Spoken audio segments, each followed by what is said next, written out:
Welcome to the Aesthetics Injector Gang podcast. Having a gang of mentors in this industry has been a blessing that we wanted to share with you. Our core group has been traveling together and comparing notes about life and business for years.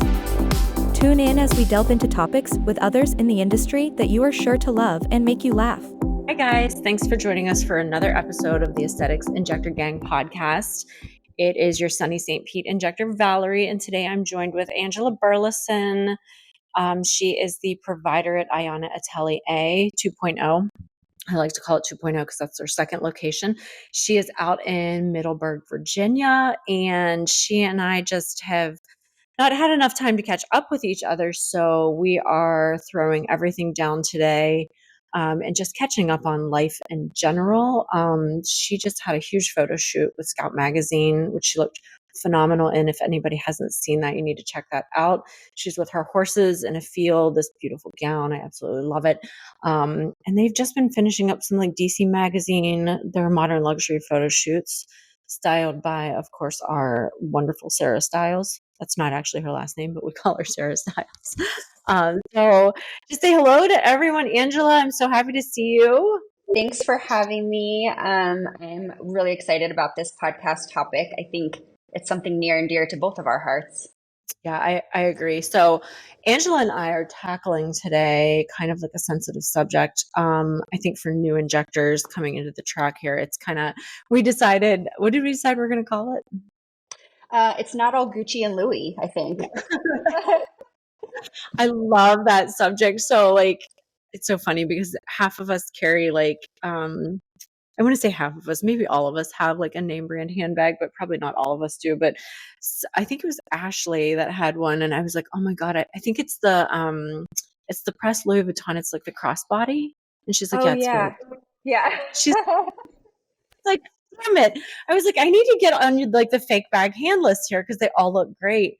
But Brandon and I are just getting back from Learners and Legacies. It's hosted by Aesthetics, and it was in Charlotte. So we had like a nice weekend away. Only he and I were really able to go. I think it really was only applicable to us, kind of as like a new business owner, and he's a practice manager. But it's funny because they run like a really low key conference, and I love it. I think they're having their second one in October, but you could show up like jeans, t-shirt, scrubs. And I think for them, like it was that non-intimidating environment, right? Like I don't know, Yes. you can relate to that, right? Yes. Yeah, definitely. I remember my very first aesthetic conference I went to after I met Ashley. We went to Aesthetic Next probably 2 or 3 years ago. And I remember just being so nervous. I was looking at pictures from previous years and what people were wearing. I had no idea what to pack, what to bring. In my mind, conference wear is like pants and a shirt and a blazer. And in aesthetics, Yeah. that is not the reality. If you've ever been to an aesthetic conference, it is more like a fashion show half the time than it is an actual aesthetic conference. So it's really intimidating both as a new injector and someone who might not be like super fashion forward, aka me. And yeah, I remember Sarah Stiles. So her Instagram is SWB Style. She's amazing, and she's the only reason I have a couple things in my closet to wear to these things. But I remember she came to Ashley's studio in Alexandria, and she was bringing her some outfits for that conference. And again, I had no idea what to expect. I'd never been to one of these conferences. And I remember seeing the outfits that she brought and thinking, oh my gosh, what the heck am I going to wear to this thing? I don't have anything like this. I'm not a fashion forward person at all. So it was very intimidating. And that was my first glimpse into the fashion in the aesthetic conference world. Yeah. I think in aesthetics in general, I think a lot of people think that we all drive Porsches and have like 16 Gucci bags and, custom Louis and this and that. And I mean, like, don't get me wrong. Like I do have one like authentic Gucci bag and Gucci shoes, but my husband bought them for me. And you know how I am. Like I wouldn't even buy those for myself because, I'm a starving new business owner and I'm like, I don't have the money to do that or spend that on myself right now. And it's not wrong that people want to dress or like kind of carry that vibe with them. I just think it's important to know like not everyone in aesthetics is like repping that vibe, and it's fine for those who do, and it's fine for those who like don't. Like if you want to show up in jeans and a t-shirt, I think you should feel comfortable like as a person showing up like that and not really feeling that social pressure, I guess. It's funny because we think it like ends in high school, but like peer pressure and like social pressure and stuff like that still exists in this world. And there's a funny TikTok like I want to emulate, because I think dermatology is another facet of medicine that like gets that vibe of being like, like they're rich, they don't really have to work, they show up at noon, they see a Yeah. patient, they make $1 million, and then they go home for the day at like Yeah. 2:30 p.m. to their like luxury house on the water or something. So I think it's just like crucial for us to remember as providers, like let's keep it real and let's keep it honest, and that like, maybe that is your lifestyle, but it's not everybody's lifestyle. Yeah. And I mean, let's be honest, we all love that stuff, right? I mean, we're aesthetic providers. I think we appreciate things that look nice and are good quality and are beautiful.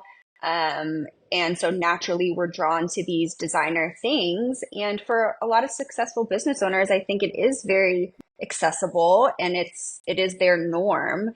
But I think aesthetics is a spectrum, right? We have the very successful business owners that have built their empire and have a lot to show for it. And then there's those of us that might be just starting out.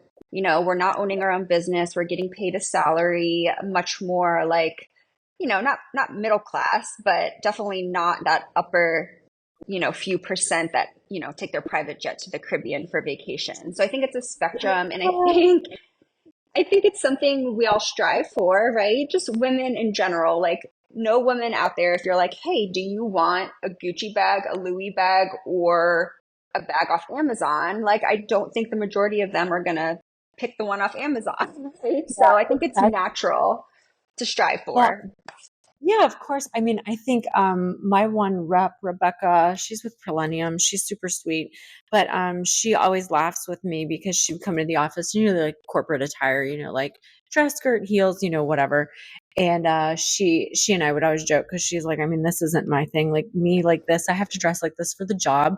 She's like, but I'm happy in my backyard in a pair of like muck boots, my big floppy hat, and like in my garden. So I think, I mean, like you can dress the part, and like I dress the part when I need to. I just did my Women in Tampa Bay magazine shoot, and like I love dressing up like that. But I think at the end of the day, like I'd rather have my hands in the dirt or be out on the boat fishing with my husband. And like, I think we all have facets of life that aren't necessarily shared on social media. Like, I mean, half the time, like we all know where you want to be at, Angela. You want to be Yeah. on the horses. Yeah, and it's the Gucci and the Louis and the designer. It just doesn't do well when you're mucking out stalls and scooping poop all day. So I think there's a time and place for both. For me, Maybe. I live in a really small town in Virginia. Our town doesn't have a stoplight. We have a pharmacy, a hardware store, and our pharmacy sells hand spun milkshakes. So it's very like Andy Griffith. And if I were to dress up how I dress up for an aesthetic conference and go downtown to get a drink or something, it would be very weird. It would be very weird. So a lot of my day-to-day clothes are not extremely nice. They're jeans. A lot of times I'm going to Tractor Supply or a feed store, and I'm wearing my dirty barn clothes that I mucked out stalls in that morning, and that's what I'm in probably 80% of the time. And then I'm in scrubs at work. So for me, having a closet full of designer clothes just isn't realistic. It doesn't make sense for my lifestyle. But I have good friends that live in the city, and that is their day-to-day wear, and they get a lot of use out of it. So I think, again, there's a time and a place. Yeah, so tell me, because the last conference we went to, I thought you looked adorable in everything that you wore. And it was very like you, like it wasn't overdone. So tell me, like, how did you plan for that? And how did you utilize Sarah in that? Because I think, I'm getting to a point where like I'm getting kind of busy with admin stuff, with patients, with this, because I also still work my, I call it my Monday through Friday, but I still work 3 to 4 days in the OR to support my habit of being an aesthetic med spa owner. But tell me how you kind of incorporated Sarah to like help you get to like not have to worry about like what you were wearing. Yeah, I think, at this point, after working with Sarah multiple times, I think she knows me pretty well, my lifestyle pretty well, my style pretty well. She picked everything out for me, which is very nice. Again, as you said, we're all really busy with both personal life, business life. So, taking the time out to plan 3 or 4 days of day wear at the conference, evening wear, travel wear, and stuff like that. It takes up a lot of emotional and mental space. So Sarah, I kind of told her the days I was going to be at the conference, what days we were planning on going out to eat, the travel days. And this last conference was a little bit different because we actually, after we left the conference, we flew to Philadelphia to film for a documentary that our good friend Brandy, the blonde clinician, is a part of. So there was a lot involved in this packing session. I told her my budget and I told her the clothes for the conference. I would also really like to have them double as like my daily clothes. If I'm going to invest money in new clothes, I'd like to be able to wear them, out and about as well. So I think she did really good at picking clothes that fit well in an aesthetic conference, but would also translate to my day-to-day life, which is something I don't have the skill set for. She knows my size. She sent me links. All I had to do was literally purchase them. She put boards together that showed me what top goes with what bottom and what belt and what shoes and what handbag. So she really takes the thought out of it, which I really appreciate.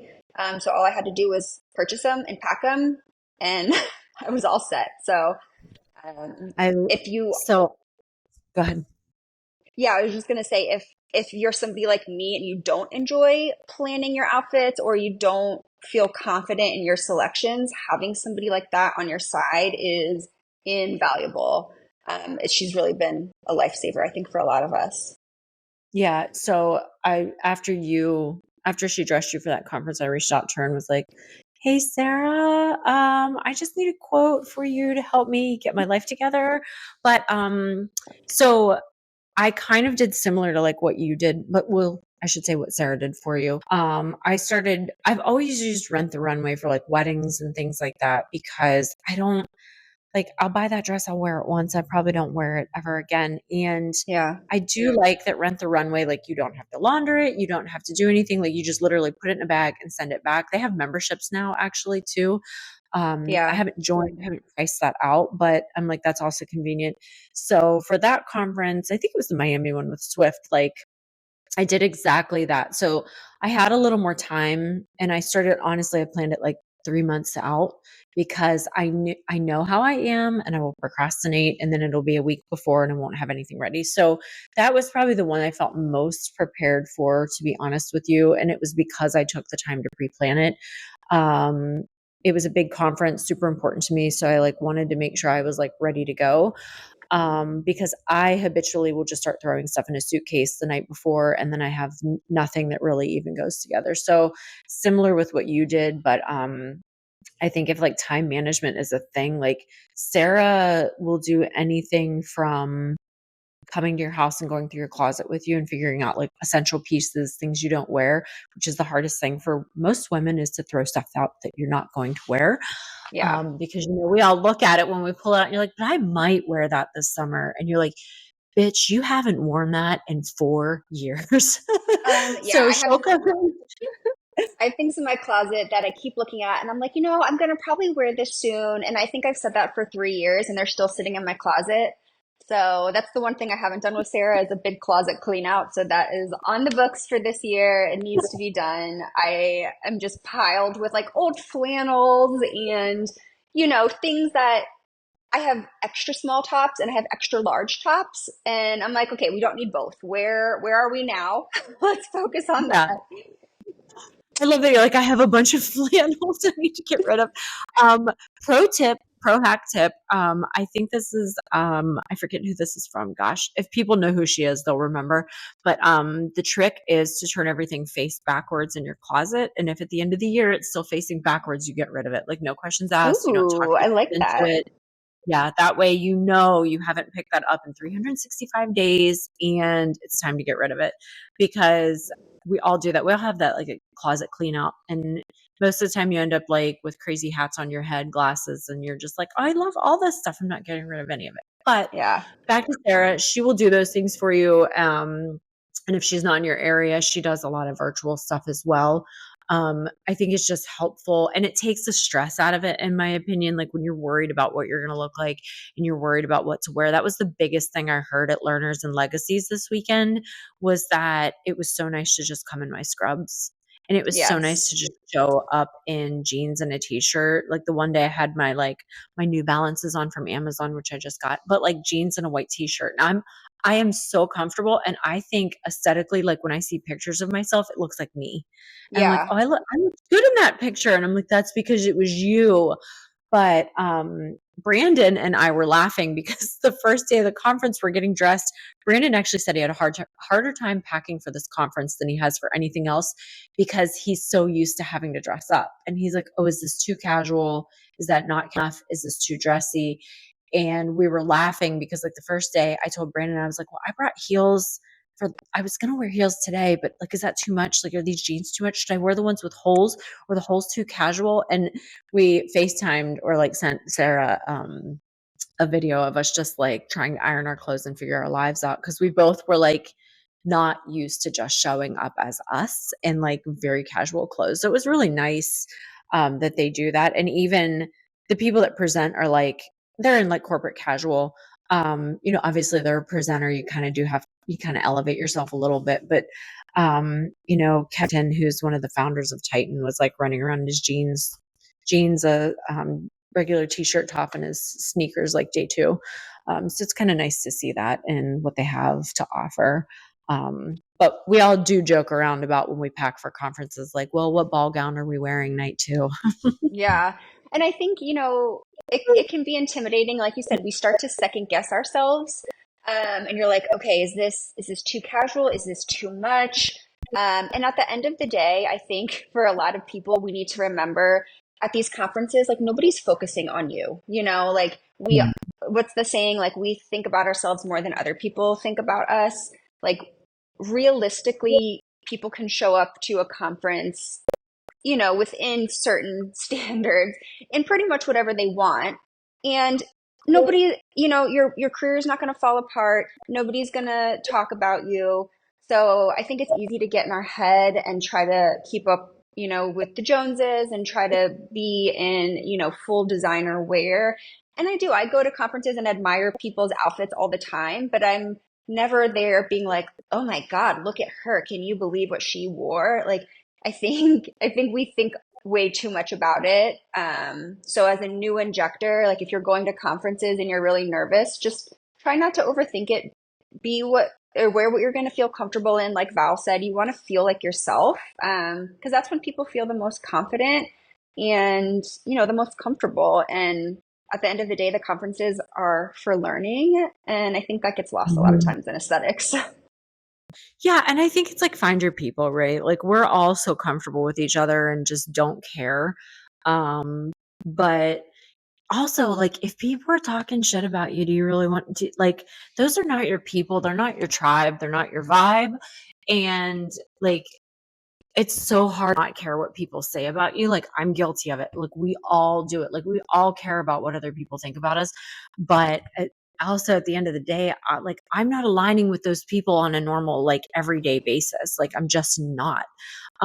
So, like, I think you and I, like, we sit on that vibe of like, we love to dress up and it's fun and it's nice. But at the same time, we're like, oh my God, I cannot breathe in this dress. I think like Yeah. the photo shoot with Brandy, we were both like, I need to wash my face. I need to Yeah. put my stretch pants on and I'm going to die right now. But I think a lot more people think that than we probably credit for, and they don't want to be wearing all that stuff all the time. It's just part of their aesthetic and what they are selling and their vibe.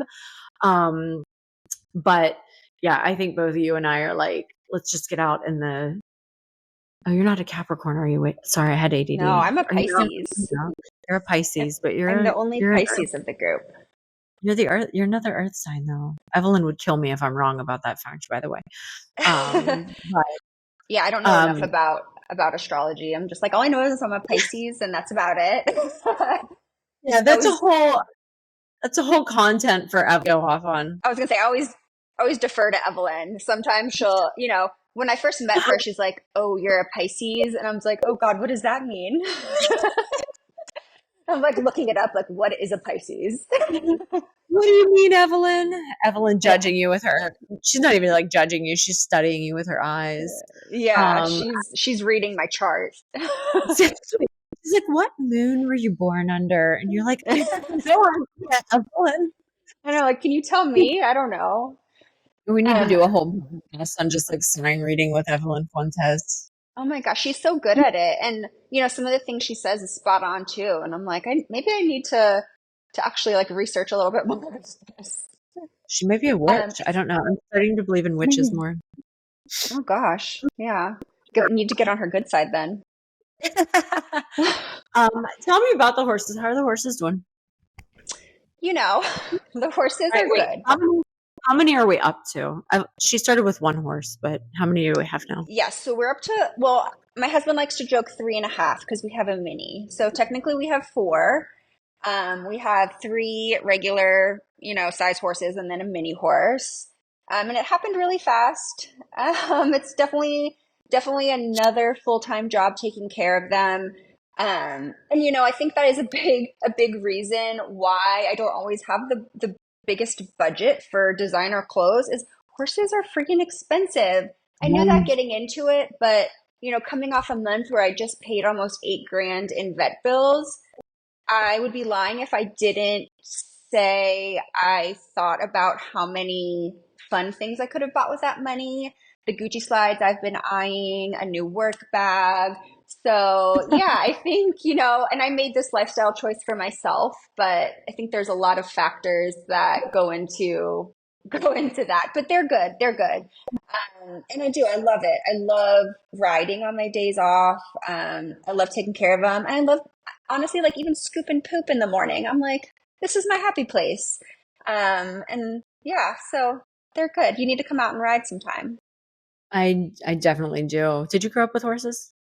I did. I grew up with horses. I was kind of born into it. My mom grew up riding, so there's pictures of me, I think like 2 weeks after I was born, in a saddle on her lap, on a horse. So I was Good. literally born into it. But we sold them when I was 13 or so, and I went a long time without them. And I missed it, but again, it's a really expensive hobby and sport to be a part of. So, coming out of nursing school, grad school, all my student debt, and then my first job as a nurse, I think I was making $18 an hour working in the ICU. So, that was barely enough to get by, let alone purchasing a horse or horse property. Yeah. So yeah, when I had been working for a few years as an NP and could finally afford it, it was really like a dream come true. And I love our little lifestyle now. And my husband's super supportive. He helps a lot with them too, and he does a ton of barn work and land, management around the property. So I got really lucky there too, because there's no way I'd be able to do it all myself and work full time. How many acres did you guys end up getting? We have 16, a little under Okay. 16. And it's a lot of work. They're all open acres too. It's not wooded at all. So it's a lot of fence lines to weed eat, a lot of grass to mow. So right now we're working on pasture maintenance. So trying, with four horses, the grass gets eaten down really fast and it can really turn into like a mud pit really easily. So working on like rotating different pastures, and honestly, like this could be a full-time job, just keeping up with the house stuff. So gets away Yeah. from you. Yeah. We grew up, we grew up on a small farm in Ohio. So we had, I think, 80 acres total. But, my sisters and I always had like a horse. We're in 4-H. We had cows. We didn't have like a ton of animals, but my brother called them hay burners because all they did was eat Yeah. hay. And they just cost money. But we were able to, we had enough pasture that we had a hay field we would bale. And then we had like a local vocational school that we baled their acreage for them. So basically they got their grass maintained for free. We got hay out of it. So like that helped like with financially, because I mean, back then my dad was the sole provider of the family. My mom didn't work. And so, you know, you had to think about those things if you had those animals. But I guess, you know, if you do, I wanted a horse, but at the same time, I'm not going to pay to board my horse and never see it and have somebody else take care of it. So I think what I'm going to do is I'm just going to volunteer with my friend who, I forget where she's at, in North Florida. It's not far from here, maybe 45 minutes, but she does like, she just goes down and helps them. It's an equine therapy farm. So she gets to go out, work Oh, the animals, help them clean. You know, I'm a Capricorn, so I have to be outside. And like, that's my like mental therapy, is getting outside and doing something. If I ever have a stressful day at work, I usually just go like pull weeds in my garden. yes. Like Yeah. it's like to no end. Like there's, it's not like a, like you need the weeds pulled in your garden, obviously, but it's kind of like you get some like physical activity, you get in touch with the earth a little bit, which we could go into a whole like weird sci-fi thing on how I believe we do exchange energy with the earth. I don't want to get crazy. I'm not like, I don't have my crystals out charging in the sun right now, but I do think I do, and there's nothing wrong with that if you do that. I'm not like that extreme into it, but I do believe like being outside and in touch with nature really helps us mentally. Like we do need sun on our skin with SPF, obviously, but I just think it's so good for us. But yeah, Yeah. so you have the horses, and then let's do like a quick run. Let me inventory your farm. Yeah. Ducks, and I'm always time out. I'm always encouraging Angela to get more animals because I live vicariously through her. Like I was like, you should get a turtle for Aiyana Atelier. It would be so I would love a cute. And turtle. Ashley was like, no, Valerie, and I was like, but it could be like in a really bougie aquarium. I know, and they have like the tortoises now that are like, 4 feet wide. I'm like, it's pretty much a dog. It's pretty much a dog. Yeah, I think Um, like a little mini turtle in like a very upscale aquarium type setting. It could be here in town. yeah, does Gucci make a terrarium? I did send Angela some very nice terrariums off of Amazon after we left a conference one time. Yeah. Like, it could totally work. You just need to get mom on board. If you ever moved to Virginia, I think we would be in trouble. Like we would just Yeah. hoard animals. But I would buy the yeah, other 16 acres next to you and we would just start a farm. that sounds wonderful. Don't tease me. But okay, so current inventory, we have 4 horses. So we have quarter horse thoroughbred. We have a rescue standard bred that we rescued from an Amish kill pen. And then we have 2 Pekin ducks. They were emotional purchases from Tractor Supply. The day after we put one of my dogs down, we went to Tractor Supply for horse food, and there was 2 ducks left. And, having just put my dog down, I needed something to mother, and it seems like a good idea at the time. We do have a pretty decent sized pond on our property. So my thought at the time was we'll raise these baby ducks when they're older. We'll put them in the pond and they'll thrive. Well, turns out our pond is full of snapping turtles, and apparently the snapping turtles will like bite their feet and legs until Yeah. they bite them off, and then they'll drown them to eat them, which terrified me. Again, I raised these ducks. I raised these ducks from little ducklings, so like they are not. I'm really bad, by the way, at like not bonding with my farm animals. I don't think I could ever raise them for meat. So yeah, needless to say, the ducks are still in our backyard. We have not moved them to the pond. They are now backyard ducks. Um, so we have 2 ducks, 4 horses, an English bulldog, a chocolate lab puppy. My husband sent me a text the other day of an ad for a mini pig that he wants to keep in the house. He said they're very trainable. You can like house train them. So Yes, they are. he wants a mini pig. And okay, this is a blessing and a curse, but working in Middleburg, a lot of my patients are horse people, farm people, and I love it. They're my kind of people. But I get messages quite frequently that are like, hey, my friend needs to rehome these 2 donkeys or this dog or a mini horse. And of course, I'm the one they send it to. So it's really hard to turn it down. I just got a message yesterday, actually, of a patient who a mom at her school is looking to rehome two mini donkeys and a mini horse. But they have to come as a triplet. They have to come in threes. So I'm like, Good. I cannot take on three more mouths right now. Yeah, But it was no. very tempting. It was very tempting. So yeah, I think there's a lot more animals in the future for us. It's just right now with the horses and everything, I'm like, okay, I need to get my feet under me a little bit more. Not having any horses for 25 years and then jumping into four Yeah. is a lot. So I'm trying to get my sea legs under me. But I think, back to the whole patient thing, like I said, I have great patients that understand my lifestyle. And if I, show up and my hair's a mess that day, or, it's been a busy barn morning and I haven't had time to like make myself look beautiful. It's like they're coming in muddy boots and barn clothes too. So we understand each other on that level, which is really nice.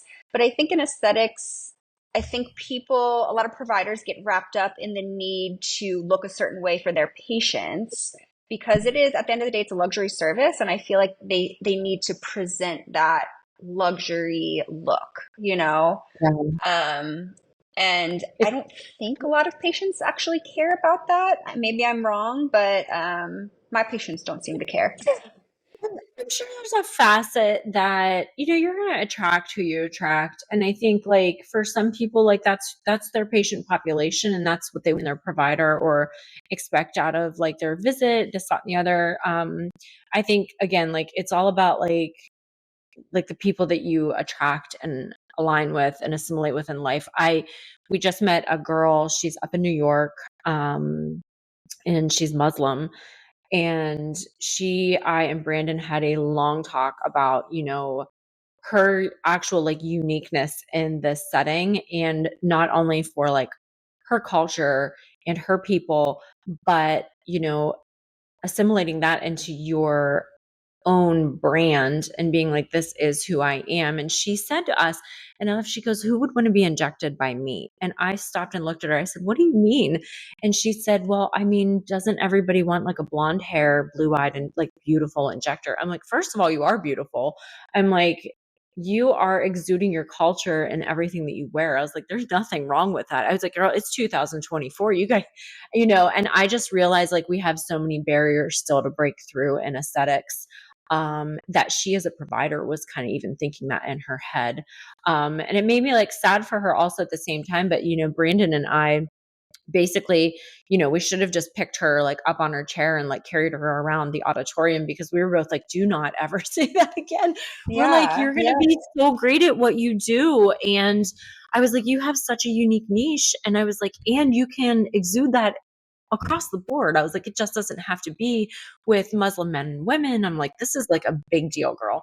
So just stay tuned because she's going to be on the podcast. We already decided that. I don't even think she knows that yet, but she's going to be on the podcast because we really, really want to share her story. And it's incredible. So back to the whole yeah, subject at hand. We kind of got off track there, but I I think we're in a realm for a lot of change. Great that people that want to be that way, we have people that don't want to be that way.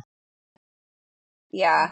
And I think, patients are a lot more educated nowadays with social media on procedures and outcomes and options. In their eyes, I think what is most important for them when they walk into an aesthetic studio is not that their injector is in designer clothes or they have fresh extensions or anything like that. I think they look at their face and they're like, okay, Mhm. do you look normal or do you not? I think they're focusing more on the overfilled face and that's what my injector is going to make me look like versus what the injector is wearing, the shoes that they're wearing. Yeah. So I think, that's the most important part for injectors to focus on is the product that you're selling is your face, really, and Yeah. what you think looks beautiful on a face. If somebody walks in and their injector has these crazy looking cheekbones or these overfilled migrated lips, I feel like that gives them more pause rather than maybe their, off brand shoes that they're wearing. Yeah. Yeah, and like I think like the whole, a lot of people are making a movement on the whole not everybody's dancing on TikTok all the time. And again, like it's a great form of advertisement. It's a great way to engage your followers. Um, but I think right now education is key and results are driving what people see. I mean, we just came off of Arthur Swift and his biggest thing was results, results, results. Like you have to be better than you don't have to be better than the injector down the street from you in the sense of who drives what car or what they're wearing.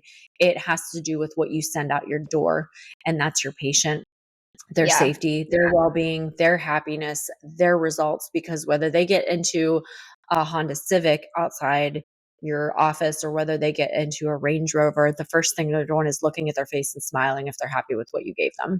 So I think Right. it brings it back to that whole just be a good provider, educate Yeah. yourself. Don't buy the handbag if you can't afford it because you feel pressured to. Spend the money on a good conference or an anatomy cadaver course or something like that. Yeah, I agree. Like bringing it back to that girl that you met at the conference that said, who would want to be injected by me? Well, if your before and afters are amazing and your Instagram is full of great results, everyone will want to be injected by Yeah. you, right? Like you said, it's the results that matter. I think especially nowadays, people are less focused on the race and the hair color and the eye color, and more focused on what you're, like you said, what you're sending out the door and your safety, your education, your training, all of these things they cost a ton of money. And I think we already did a podcast on that, maybe talking about like, I can't remember if we've already done it or maybe have talked about doing it on how much money people should expect to spend in aesthetics on trainings and conferences and stuff like that. Like that alone, forget the Gucci, the Louis, and stuff like that. I mean, the conferences and trainings cost 10 times as much as Yeah. any bag that you would buy. Yeah. I think I mean, I I know think what my I first spent on year, Swift. Yeah. yeah, Swift I was think my expensive and first it was hard. yeah, my first year as an injector, I spent close to $40,000 on Oh, trainings, on books, on one-on-one trainings, conferences. It, all of my money that wasn't going towards bills was going towards trainings. yeah. Yeah, it's an investment, just like I think people don't realize like there's no formal schooling for this. So the problem is that you go to NP school, like I think I graduated with 180,000 plus after anesthesia school. I was willing to invest it in that. Why am I not willing to invest it into this? And I think that's what Right. people have to ask themselves. And I think we could do a whole podcast on the affordability of conferences and how to weed out like which ones are really valuable, which ones are valuable like as social interactions, which ones are, this, that, and the other. So it's hard to like, we probably should do a full podcast on like the best of the best. And we'll leave out the worst of the worst. Um, but yeah, I think you're right. Like education is key only like for you. And I think consumers are very smart now. Like, and we need to give them that credit and continue to allow them to have that access to the education. But Yeah. I think the we Swift Beauty are, conference was my favorite oh my so gosh, yeah. far. Swift Beauty. I mean, I've wanted to go to Arthur Swift's conference for probably 5 years now since I started Same. injecting. And I couldn't mentally wrap my head around that number for whatever reason. But I finally just was like, yes, I'll do it. I said Yeah. yes. It's my year of yeses right now, which is getting overwhelming. But it was so invaluable. Like, and again, like when you're spending the value in what you're expending, and if there's value behind it, then it's worth it. And it's just like when a patient doesn't want to spend maybe $700 on a syringe, you've got to remind them of the value in that product and their results. Whereas maybe they need 3 syringes but they want to spend 700, we've got to bring them back to the value of what they're paying for, and that's you as an injector, the product, the results, and the safety of the Yeah. procedures.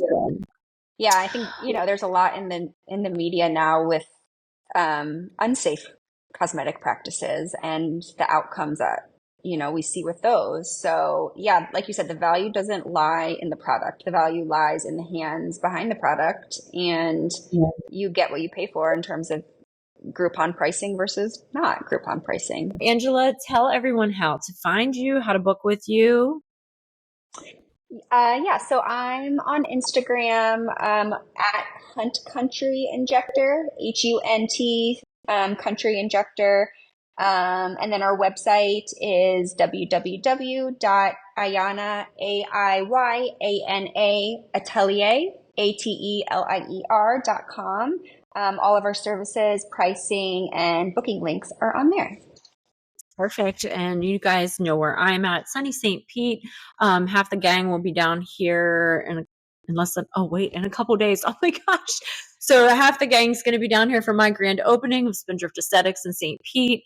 We are located on 54th North, and you can find me at Injector Valerie or Spindrift Aesthetics on the Instagram. And if you ever have questions about this, you can follow the Aesthetics Injector Gang on Instagram. DM us anytime, reach out, questions. If we don't know the answer, we'll find someone who can help you. And we hope you guys have a great week. I hope the podcast was of some value, and we'll see you guys later. Take care. Thanks, Val.